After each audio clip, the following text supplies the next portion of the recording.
What's your story in terms of what was your upbringing like, the influence of your parents, what brought you to America? Give us some of the good, bad, and the ugly. Get a Yeah. sense. So we'll talk about this in the podcast, right? Or you're Yeah, asking me now? this is. Yeah, I've yeah, yeah. already started recording. Oh, you are. I tricked. I thought When you say we jump to straight sneaky. to it, you really meant it. Okay. Welcome, Warrior, to the Mark Divine Show. How's that for a formal introduction? My story, I'm Italian, as you can hear from my accent. I Yes. was born in the north of Italy, and I realized very later in life, how important has been my upbringing and especially the role of my parents in my life journey and my professional journey. My mom and dad, they were obsessed with two very important values for them. One was the value of culture. They, Hmm. knowledge and knowing and studying and learning, and they would never really talk too much about this. They were just practicing it, and they Hmm. were admiring all these people out there that eventually had that kind of culture. One of the two dreams that they had for me was to become a professor in university, Mm. because in their mind it was one of the best jobs to Hmm. study all your life and keep growing your culture all your life. The second value was the idea of kindness, the idea of being good people, good human beings to others. For them, that was translated in the idea of being Catholic, but the values they were talking about were totally universal and Right. transcend any kind of religion.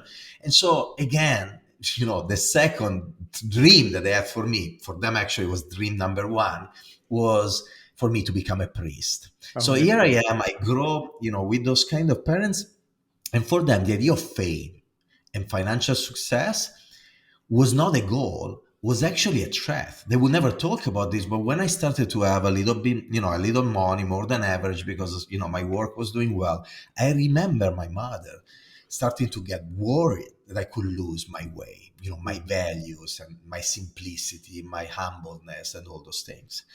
The other thing that for me was really, really important in those years was to observe them every day, witness their passion for what they were doing. My father was an architect, but not a successful one. He was an high school professor. That was his core job. But then what he loved the most was to paint, to sketch, to draw. And he will Oh, do it neat. every single day. And still today, in their 80s, he still does it. My mom was working in finance, but she really didn't like the world. She Hmm. left her job when she was 38 to be close to her family. And by the way, we were coming from a very humble family. We would sleep, the four of us, in one bedroom. So it's not Oh, that it was wow. not easy for her to leave her job, Right. but she just wanted to be close to the kids and do what she loved. That was writing. So I will Mm. look at her writing every day of her life. And later on, they wrote Writing. You say and writing. You mean published. like journaling, or what would she write? Well, that's a good question. It was a mix of journaling, poems, thoughts of any kind, Oh. prayers, and then they start. They will collect all these things. The poems and the thoughts of my mom and the drawings of my father. And years ago, they started to self-publish books. Oh, Now cool. they self-publish 8 books. They didn't care about selling to anybody. Yeah, you can buy them, but Right. it's all about their art and their passions and their content they want to share with the world, but mostly with the people close to them. So Right. why, all this story about my parents? Because this love for what you do, no matter what is your job, this extreme passion, Right. and then this idea of being a good human being, and then this idea of knowledge and culture before anything else, is Mm. somehow what defined my professional journey. And I didn't realize it at all at the beginning. I thought it was just the normal way of doing things. And then I realized later on, not just, looking at myself, but mostly looking at the teams I built in these big companies, in PepsiCo today, in 3M, the tech company from Minnesota, before looking at the characteristics of these people, these teams, I realized that those kind of values were the values that my teams were having as well, and that made that journey inside the business world of this corporation so successful. And often people don't talk about this kind of values. It's Right. something. No, and I you could don't see, match. if you do work with corporations, which I have, I mean, just how powerful those three, would be. Like, if you can imagine every organization to have a family kind of value, like you feel like it's family when you go to go to work. How rare would that be, right? And Eh, how rare is it to have everyone lead with kindness as yeah, opposed to their own needs? yeah. Isn't it kind of rare that everyone actually loves what they do? So can you imagine, right? In fact, we're trying to develop, building upon the principles of this guy, Harvard professor Robert Keegan. It's called the Deliberately Developmental Organization. Part of our work is to try to create these cultures where people are thriving, doing exactly what they do with compassion and kindness, and they love to go to work because they're growing and thriving at work. I think this is the future, and maybe you've cracked the code on that also. Well, and think about, these companies do not talk about kindness or Right, compassion too much, but they do talk about productivity, efficiency, effectiveness. So the right, effort that we need to make, and what I've been trying to do all these years, but as a designer, not, as an HR professional, or not as uh, an academic trying to really understand how to put numbers behind right, this kind of values, but as a designer, I've been trying to build a link between kindness on one side, as an example, and productivity, right. between optimism and effectiveness, between curiosity and efficiency. When you start to link the two dimensions, all of a sudden the company become very interested on these kind of topics. You Right. talk about kindness is a nice to have, and every company want to be associated to that idea, but at the end of the day you need to deliver results. Yeah. But if you build a link between kindness and those results, all of a sudden it become something really interesting. Think about kindness. You mentioned it earlier. Uh, you go to work and you're surrounded by people that are not nice to you, that are not kind to you. What do? Well, you go to your meetings, you do your meetings, and then you rush out of that office as fast as possible. Right. But if you're surrounded by people you like, there is a high probability you're going to spend time with them. It could be a meal, a quick drink, or something else. That quality time is what builds the bonds, the Right. synergy that Mhm. make the team so much more efficient and powerful, and great in general in so many dimensions, but especially when you will face later on, 1 week later, a month later, a year later, a moment of difficulty in Right. a project, in the business, maybe in the life of some of the team members, because those moments of difficulty in your private life are moments that anyway you take to work. And so if you are leading a company or leading a team within a company, do you want people that have that kind of bond, that have that kind of synergy, Mhm. that help each other in those moments of difficulties? Or you want people that eventually are against each other? And when one of the team members has a moment of difficulty, the other profit of the situation. Right. Imagine what happened, by the way, if you are surrounded by this kind of people. You're going to do a series of activities to protect yourself. You don't want that person to stab you on the back in a moment of weakness. So you're going to do many things to make sure that you are covered when that may happen. Mhm. Now, all these things, these activities are totally redundant to the organization. They're not necessary. The organization doesn't need them. And so multiply the number of these redundant activities by the number of people in a company, hundreds of thousands of people in my organization, for instance, and understand the level of invisible, hidden lack of productivity Mhm. generated by the lack of kindness. And this is Okay. one example, but I'm sure you can think about Yeah. No, many others. it's Uh, powerful.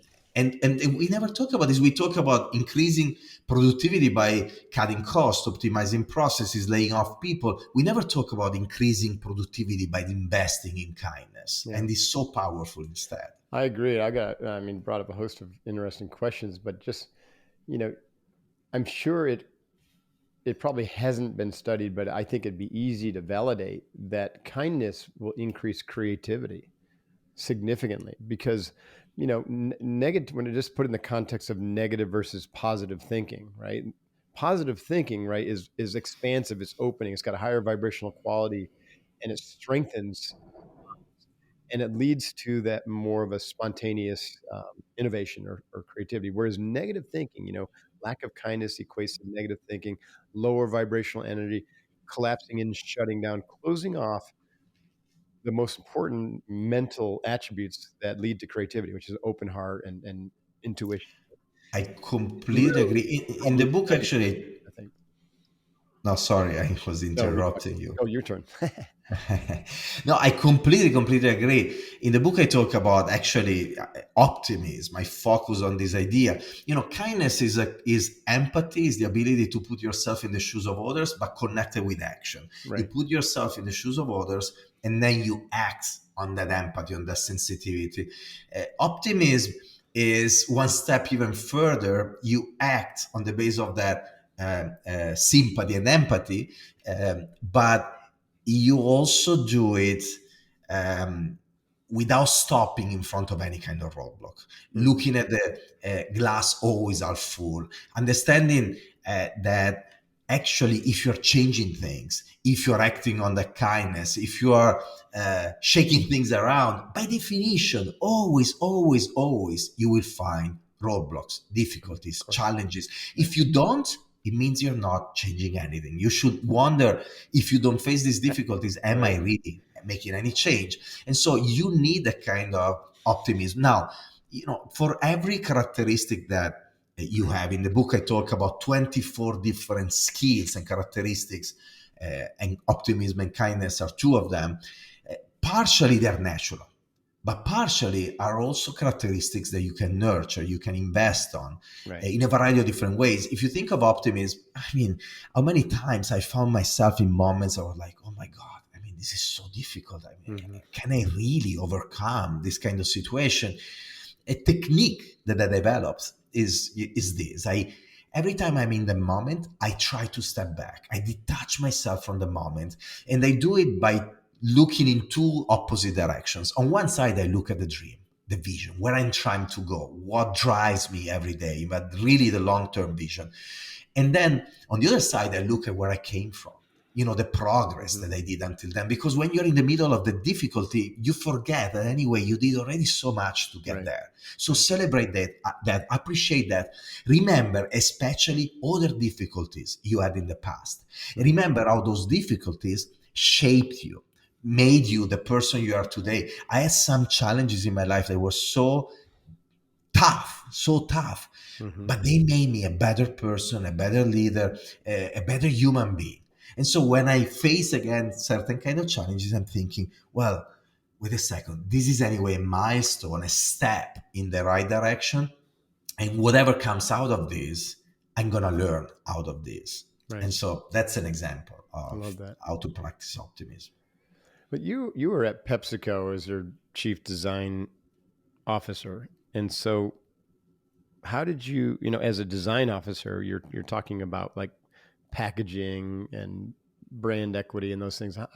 How does how did this theme start to show up in design, like in how you communicate and bring that into the culture of PepsiCo? I'm really curious to find the link between. And I can intuit it, but I just don't really logically see how you know even you would have this conversation in an organization the size of PepsiCo, Well, especially coming from the design department. yeah, the reason is that when you design, by definition, everything you do implies a change and an evolution. What we Right. call a form of innovation. It could be radical disruptive innovation. I'm inventing a new product. I'm Right. applying a new technology to something that didn't exist before. But it goes all the way to the simple change of a packaging for a campaign, and people are out of the comfort zone, embracing something if it's too disruptive. So anything we do implies that kind of innovation. Now, what happened is that before PepsiCo, many years ago, I was still at 3M, and I was trying to drive this change with this human-centered approach to everything we do. That's what design is about, focusing on people, and then anything else comes. Hmm. Financial results, technologies, they're all amplifiers, enables, results. But what we do is to focus on creating value for people, identifying their needs, their wants, their frustration, their dreams, and finding opportunities in that to create new products, new brands, new services, new experiences of any kind. Mm-hmm. This is what we do as designers. So here I am, I go in 3M and like, okay, I'm going to introduce this new human-centered approach to innovation. And I bring in all the tools and the methodologies that we have in the design world. And I don't do it just by myself. I bring in renowned design firms and innovation firms that we pay millions of dollars over the years to teach us, teach the organization how to do innovation in a different way.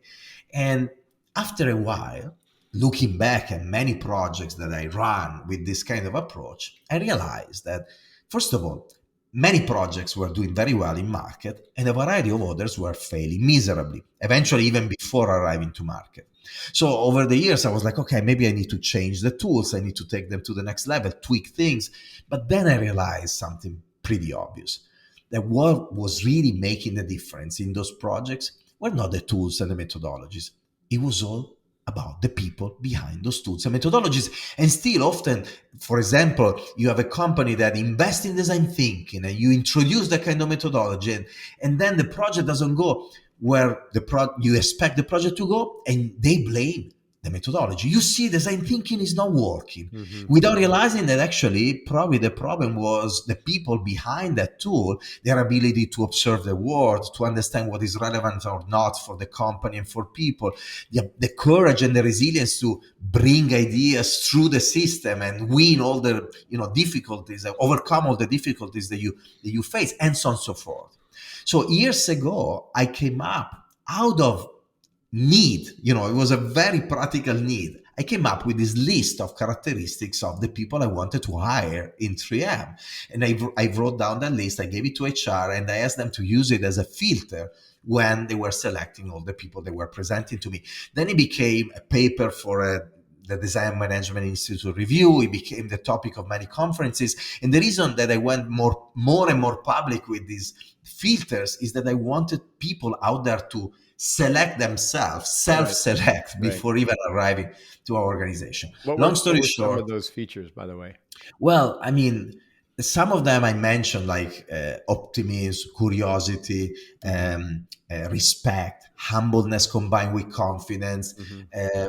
There are others that are more obvious in this world, but yet not that practiced, like the ability to dream, to think big. Mm-hmm. We are born with that ability. As kids, we are all dreamers. We Mm-hmm. dream, we fantasize, and then society try to normalize us. Right. They tell us that dreaming is childish, and yet we protect that ability to dream for a while until we go to college. Then we get out of college and we go to work, and we think still that we can change these companies and we can do great. And then people arrive to us and they tell us, why do you think you can do it? How arrogant it is from you thinking that you can change this company, you can change this brand, you can change the world. Why do you think you can? And we stop dreaming. We stop dreaming in the everyday life because we think the dream is just not practical, it's not good, it's childish. Once again, there are few people though that preserve that kind of ability. They're still dreamers. Mm-hmm. But that's not enough either. You need to be able to dream, but then also land those dreams. Combine that with the ability to make things happen, the ability to take trade-offs and compromises, and understanding that those trade-offs and compromises are actually just a way to get to that dream in an incremental way, step by step, instead of getting demoralized by that or thinking that you are betraying the integrity and the purity of that dream. No, you need both to go, towards the direction of your goal, your dream, your aspiration. So there are many other characteristics, but again, I think one of the key points that I make in the book, that I've been making all these years in the organizations I've been working with, is the fact that we need to be more strategic in the way we identify these values and these attributes and these skills, in the way we select people with those kind of characteristics, and in the way we promote and grow people within our organizations on the basis of these characteristics. Too many times we focus so much on the business success of an individual, what this person was able to do in a specific business area or with specific projects. And we don't think about certain skills that the more you grow in the organization, the more essential they are in this world today, more than ever.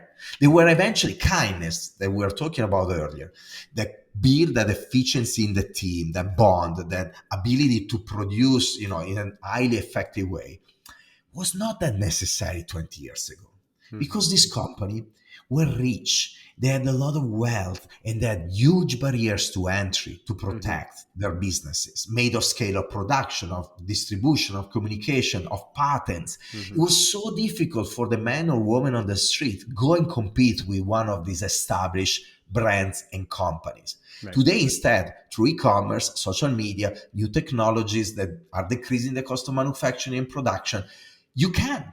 So a person out there can come up with an idea and go compete with a big brand, a big company. So the small and the big are left with just one option. First, focus on people, create real value for them. Everything else is another value, but you need to start with that. You need to do it at 360 degrees. You may have a great product and a great brand, but a bad service. That's exactly where competition will come in from. Or maybe you have all of them, product, service, and branding, that are great, but maybe the product is not sustainable enough, Mm-hmm. or is the brand is not purposeful enough. And Mm-hmm. this is exactly where competition will come in. And this is why in this world today, you need to focus on characteristics that eventually were not necessary back then, Right. because you were winning anyway. But today, you need to be super efficient in everything you do, and you need to create such an amazing quality in everything we do across every touch point. You need a series of superstars in every function Mm-hmm. that work together in the most seamless way. And therefore, kindness, optimism, curiosity, humbleness, these are key characteristics for this kind of teams to work. Right. You didn't need the kind of Right. quality You could get of away from the people past in the without it. Yeah. exact Well, exact. I mean, do you find it hard to find enough people who have these qualities? And then how do you know? How do you validate it? Is the most important, is the most difficult part of my job. Right. Absolutely. And that's why I decided to go more and more public with these ideas, Right. and pitching them, and in Create the law of conversations like the attraction, one I'm having right? with you. I Yeah. need people, very selfishly. First of all, I need people to understand what kind of people we look for, so that Right. somehow they can realize right away if they're the right match or not. Mm-hmm. I also want to attract people that are like this, are thinking in this way, and they're like, oh my god, I can go to work in PepsiCo in design, great. So that's a tool that I use for sure, proactive, upfront. In the conversations with these people, when we interview them, what we do is to be crystal clear about those characteristics. I don't leave it to the manager. Maybe you have a kind manager, is going to find people like this. No, we are clear about these skills. And I ask the people in my team, when they interview people, to test all these areas with a series of questions. I also, because we are all different, for instance, when I am myself hiring people, I ask a variety of different people in my own team to interview as well, because even if we have the same list, we all look at people in different ways. And so Right. somehow I leverage a different perspective and the diversity of my own team. And then mostly what is important, especially when you have them inside the organization, is to embody those skills in everything you do every day. Mm-hmm. You need to talk about it. You need to celebrate people that behave in that way, but you also need to walk the talk. You Right. need to behave in that way. And you need to do it in a very, with full awareness. In the past, I was trying to be what I call a unicorn in a very intuitive way. But when I realized the power of these characteristics, now I do certain things purposefully in Right. front of people to shape those kind of behaviors. I may be extra kind, or extra optimistic, or extra curious, or extra something, in that Mm-hmm. list, so that I am purposefully sending a message to shape the organization in that way. That's interesting. I think it makes a lot of sense. You over indexing on these. And communication, like you said, you mentioned everyone filters communication, whether it's body language or verbal, through their own lens. And generally, they're going to downgrade what you think you're communicating. It's going to get downgraded by one notch. And I think studies have been done on this with, with especially with email communications, right? So if I send you an email and I think I'm being positive, you're going to read it as neutral. And if I send one that I think is neutral, you're going to read it as negative, right? And if I send a negative, forget it. It's like DEFCON 3. You know what I mean? But I think this is true with leaders, right? So we can come in, and I feel this is I can feel like I'm positive, but someone's going to be like, oh, Mark's kind of down today.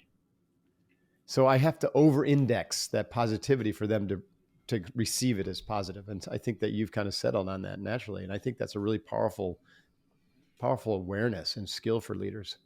Yeah. There is also the empathy you were talking about earlier. Uh, you know, if you study the theories of language and semantic, um, essentially there are a series of ingredients that you use to create meaning. Mm-hmm. There is every time a sender, somebody talking, a message, what you say, a receiver, and then there is a code, a media, a context, and noises. So I studied this when I was still at school, and it opened a world to me, Yeah. because then I've been playing with these ingredients in a very, very, very conscious way all these years, both in my, with myself, on my personal brand, building, designing these organizations, but then also with the products and the brands we were creating. So, I may say something that is meant to be kind with my words, but then is also what you do with code and media. So the media is the example you just made of the email. Mm-hmm. And you want to use emails, but then maybe you have other media that you can use to convey and reinforce a message. It could be your social media, or it could be an encounter with a person in a meeting, or it could be that you take that person out for dinner and then the media become the dinner. But Mm-hmm. essentially being very, very careful and very strategic about all the media you're using to consistently reinforce the same message for the receiver. And then the code, well, in the email, unfortunately, you have a specific code that is the written language. Right. Now, thank God there are emoji that are really there to help you, replacing your body Right. language But eventually. but being aware that different people receive those differently as well. Like Exactly. Generation Z or X has canceled a lot of emojis that, you and I Exactly. might take for granted and be like, oh, I the thumbs up absolutely. really So, means thumbs up. And they think it's like, yeah, yeah, you're being like flippant or something like that or whatever. and so I love what you're saying, because then it's all about the receiver. Right. It's so important to understand who you're talking to in depth, because the same kind of message with the same kind of code and the same kind of media could be, the meaning could be different on the base of how the receiver is perceiving all of this. Right. And so it's so important. And this is a second answer to your previous question. It's so important to understand the people in front of you. Mm-hmm. In my case, it was the CEOs and the executive leaders that were sponsoring, the creation of the new capability. It was the people around me that I needed to take with me in that journey. It was the people in my teams and everybody around, customers, consumers, people out there. Mm-hmm. It's so important to deeply understand what drives them, what is important to them, what is the code that they use, how they interpret those codes. And they've been always playing with it, play on the edge of what you can do with those codes. As an example, the dress code, the Mm-hmm. way you dress. So I am a designer. People expect me to be creative. They are paying me for this in these companies. But the paradox is that they love the creativity, but they fear the creativity as well, because Mm-hmm. it's difficult to control and it's difficult to extract money out of that creativity at scale. And so, they want designers, but then they put them there on the corner. They're like, oh, I'm going to call you when I need you. I'm going to Mm-hmm. use you. But then we, business leaders, are the decision makers. And Right. so over the years, I've been playing with the visual codes and the language codes to, on one side, remind everybody of my creativity. Mm-hmm. Crazy shoes, like colorful, crazy shoes, or talking about love and kindness and optimism in boardrooms. Right. But then I balance that with a formal jacket. I Right. always wear a jacket, in those meetings, in these rooms, and I balance the words emotions, love with productivity, ROI, Right. return of investment, and many other things. And so there is always this, you know, I The, provoke the you, I yin and the show you that yang. I bring in a diversity that you want, that you Right. value, but I also show you that I'm one of yours. I talk your language, and together we can leverage that creativity to disrupt the company. Now, if I'm in the boardroom and I'm asking for millions of dollars of investment in a project or on my team, I will be a little bit more conservative, still with the crazy shoes, but maybe it's a black jacket, double breast. And if I am at the World Business Forum talking to all these CEOs from all around the world, in the case I have the credibility because I'm on the stage, and then I'm gonna go wide. But I deliver still business messages, That's right. but I deliver them with crazy jackets and my full body language, because I'm not, in that context, I'm inspiring them. In the context of the boardroom, I need to reassure them, That's but right. still with a sparkle of creativity. So yeah, code and media are Cool. so important, and the understanding of the receiver, empathy, is super important. Right. I think I need to hire you as my dress consultant. I've been stuck on jeans and a blue blazer for a long time. That's your identity. That's my identity, You right? have The been Navy SEAL. I've successful got in to what you move do with beyond your that. identity, so I think you, I'm you going to don't get need some a wild consultant. shoes and dress like. I know. I was going to ask you about your dress because I saw here that you were considered one of the 30 best dressed men from GQ Italia. That's pretty cool. They've been very kind to me.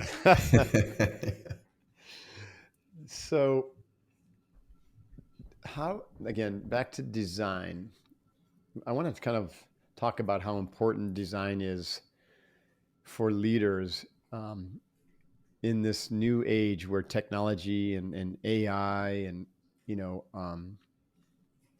everything's moving really fast, right? And so it's been termed the exponential age.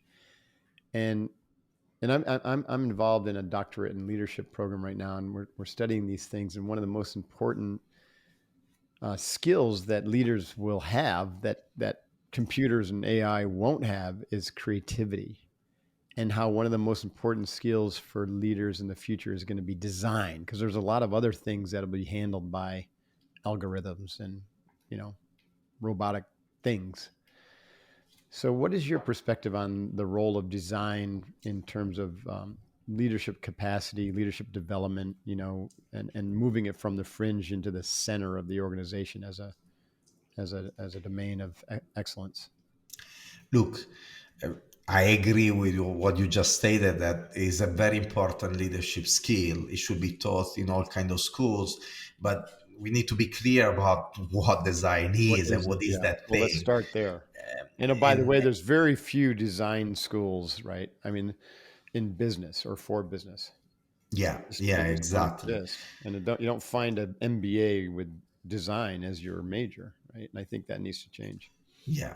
Well, first of all, there is a difference between design and design thinking. Design is really connected to the output of what you do. So at the end of the day, as a designer, you want to create a product or a digital interface or a Mhm. piece of graphics. So there is that component. Design thinking is the way of thinking and Right. behaving and operating of these designers, is what you learn in design school, what drives you to act as a designer and produce those outputs, but it could be applied to anything, it could be taught to other Yeah. kind of Okay. I capabilities. agree. Thank you for that distinction. I think design thinking is what I'm thinking about here Yeah, yeah, of as the course. Yeah, same yeah. capacity. And it is important even for us designers, because paradoxically, there are many designers that are not design thinkers. Hmm. They learned at a school, but then they started to work, they got trapped in the definition of design, that is just generating the piece of art and Mhm. graphic and that product, and they forgot what they learned at school. And this is important because I saw so many companies thinking, oh, I'm investing in design thinking. They hire designers that were not design thinkers. They failed in what the company was expecting from them, and they blame design without Mhm. understanding that they should blame just themselves because they didn't hire the right people with the right design thinking kind of skills. Mhm. So and the design component, by the way, in design thinking is important too. So the other opposite direction is when you have a bunch of non-designers that are good as design thinkers, but they still need the ability to, at the end, to design something. Therefore, you still need those designers in the mix. Now, what is design thinking? Essentially, there are multiple definitions, but one that I think is a good fit for our conversation right now is uh, this connection between empathy, understanding people, but caring about them. You know, in the subtitle of my book is People in Love with People. This is what design thinkers are. People that love other people that care about creating value for them through the platforms that these companies offer them. I was talking with one of our executives from HR just a few minutes before having this conversation with you, and I was telling him, wow, I feel so privileged because I have this amazing platform that is PepsiCo to do good, to impact the life of people, to touch the life of people every day, billions of people through the products that we create. And really trying, because of this access, because of this platform, we can really, try to move entire industries and society in the right direction. This is what people in love with people do and how they think. They don't think about, oh, I'm going to generate value for the company in the next quarter. You need that too. They're able to have that kind of thinking, but they're driven and motivated by the long-term vision, understanding that you need to deliver short-term as well, else you will never be able to realize your dream. Right. But again, empathy is the starting point. The second pillar of design thinking is strategy. So you teach to these leaders the culture of love for others. That's culture. And then all the tools that you need to have that kind of attention for others. But it starts with culture. And then strategy is essentially, once you understand what is relevant to others through empathy, you need to figure out what is relevant to your company, to your business through strategy. And there are three main dimensions that you want to focus on. The first one is, very important, the business model. I have an intuition about something that people may need, like, I don't know, a premium beverage in a specific market. The question from it, that's empathy. Strategy is, do I have the right business model to sell premium beverages if my distribution is something else? Then you need to ask yourself, the second dimension is, within strategy, is processes. So do I have the right processes to manufacture that, for instance, or to drive that idea within my organization in an efficient way? And the third dimension is culture. Do I have the right culture within the organization now to embrace that idea? So, for instance, if I have an organization made of sales reps that are so good at selling entry-level price products, so mass products, are they going to be able to sell the dreams of premiumness and all kind of products that are different? Am I going to have the right management and understand how to manage with confidence a completely different kind of price positioning and communication strategy for premium products? So design thinking is about understanding what people need, but also understanding how to strategize in business model, processes, and culture. Often we forget culture to make that thing happen. And then the third pillar is prototyping. And this is why it's called design thinking and it's not called pink thinking or whatever thinking, because you now are going to use the tools of the designers to create mock-ups, prototypes, and all of this is the prototype in the process of innovation, is the prototype you take to market. Even a business could be a prototype by itself. Right. If you see that as an opportunity to learn and extract insights out of that. So all of these prototyping, I talk about this in the book. There are multiple values, but very briefly, is the value of aligning everybody around an idea, is the value of unlocking the ability of different functions to contribute to the co-creation of that idea.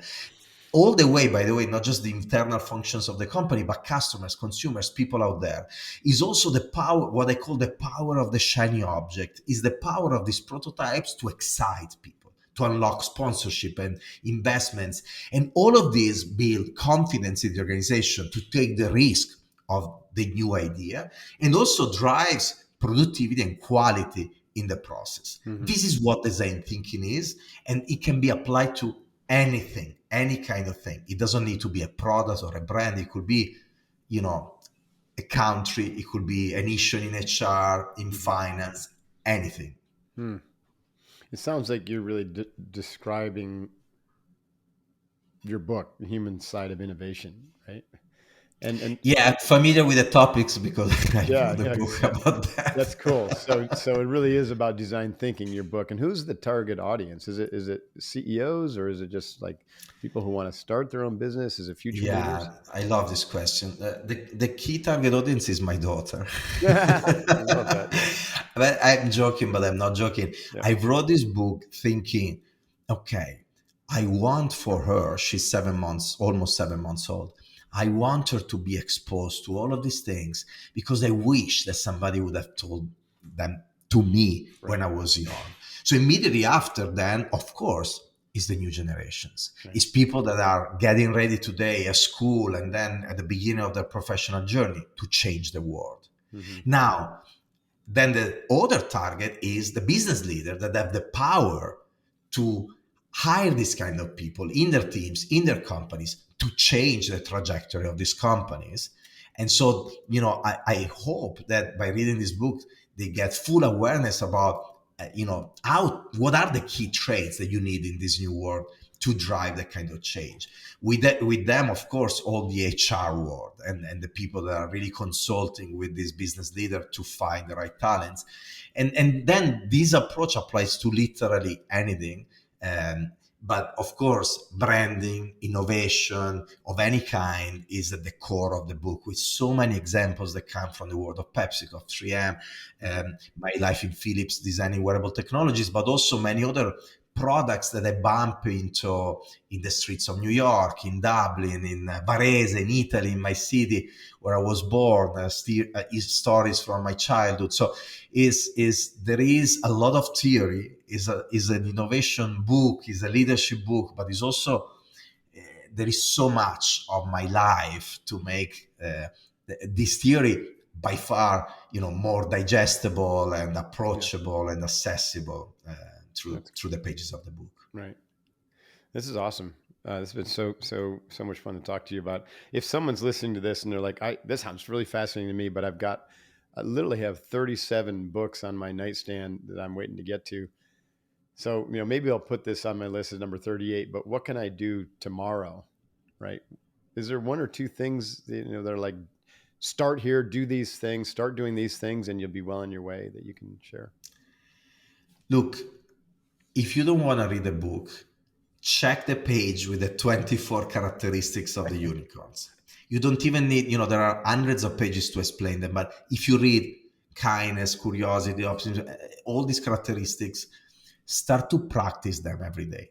Just try for 6 months, try to practice the idea Yourself of as a kindness, even leader. if you don't Yeah. read Don't try to bring them what I into your meant. organization. Start working on them yourself first. Like there are others, like being proactive, go the Right. extra mile, there are many others. Try and see what happens, see if something change in the next 6 months. Hmm. I'm sure you will see changes, I have no doubt. I mean, even just the moment you behave in a different way with the people around you, you will see people reacting. That's right. And so try, don't read the full book, it's one page, they're all together. And start to practice them, and then you can find me in LinkedIn and in Instagram. I'm very active. Let me know, what happened after you practice them, because I'm really curious, and it may become the topic of my next book. All these Right. people out there that started to practice these ideas, and this is what happened. By the way, your dog is really cute. He wants to get in the conversation. I have these two dogs on here. They're always looking for attention. Yeah. What is your Instagram and your social media handles? Oh, it's So it's Mauro Porcini, both in Instagram and in LinkedIn. Mauro Easy to Porcini. find. There is no other Mauro Porcini out there, as far as I know. God, that is a beautiful pet. What kind of dog is that? I know if It's you're a listening, you're not seeing Pomeranian. this, but they're incredibly beautiful. It's a Pomeranian, and there are two. The other one came and was like, "What about me? What about me?" Look at those cute So little they are dogs. Leone and Bella. And while we were talking, I don't know, somebody may have heard somebody licking. It was Bella licking Leone. That's awesome. All right, Mauro, that was really, really enjoyed talking to you. I really appreciate your time, and thanks for bringing this book out into the world. And it's definitely needed, right, to have these conversations to help people, lead with that Thank you. compassion and kindness. Thank you And so much for giving me the time and your platform. And it's yeah, been great. yeah, it's And been an thanks honor. everybody for listening to us today.